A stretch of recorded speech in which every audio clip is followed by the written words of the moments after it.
Hello. അപ്പം നമ്മുടെ മാരിയറ്റിലുള്ള programme കഴിഞ്ഞിട്ട് നമ്മൾ നേരെ പോയത് എറണാകുളത്തുള്ള അൽ സാജിലാണ് കേട്ടോ. ഒരുപാട് തവണ ഈ നമ്മുടെ തങ്കപ്പൻ പറയണു നമുക്ക് അവിടെ പോകണം എന്നുള്ളത്. കാരണം ഇങ്ങനെ ഇൻസ്റ്റഗ്രാം റീൽസ് ഇങ്ങനെ ഫുള്ള് നിറഞ്ഞു കിടക്കുകയാണല്ലോ നമ്മുടെ അൽ സാജിൻ്റെ. അപ്പോൾ അവിടെ പോയപ്പോൾ ഭയങ്കര തിരക്കായിരുന്നു. തിരക്കെന്ന് പറഞ്ഞാൽ രക്ഷയില്ലാത്ത തിരക്കായിരുന്നു കേട്ടോ. ഒരുപാട് സ്പേസ് ഉണ്ടായിരുന്നു ഇരിക്കാനായിട്ട്. പക്ഷെ ഓൾമോസ്റ്റ് എല്ലാ ടേബിൾസും ഫില്ലായിരുന്നു.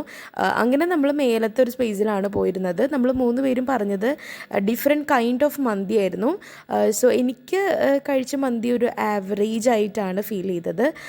നമ്മുടെ തങ്കപ്പൻ്റെ മന്തി അടിപൊളിയായിരുന്നു. തങ്കപ്പൻ എന്തോ ബീഫിൻ്റെ എന്തോ ആയിട്ടാണ്, ഞാൻ എക്സാക്ട്ലി എന്താ പറഞ്ഞതെന്നുള്ളത് ഓർക്കണില്ല. എന്നാലും തങ്കപ്പൻ്റെ അത് ഇപ്പോൾ ഈ കഴിക്കുന്ന സംഭവം അടിപൊളിയായിരുന്നു എന്നാണ് പറഞ്ഞത്. എനിക്കൊരു ആവറേജ് ആയിട്ട് തന്നെയാണ് തോന്നിയത്. പിന്നെ നമ്മൾ ഷെയ്ക്ക് പറഞ്ഞിട്ടുണ്ടായിരുന്നു. അപ്പോൾ അതും കൂടിയും കഴിച്ച് ബില്ലും വാങ്ങിക്കൊണ്ട് നമ്മളവിടെ നിന്ന് ടാറ്റാ ബൈ ബൈ പറഞ്ഞു.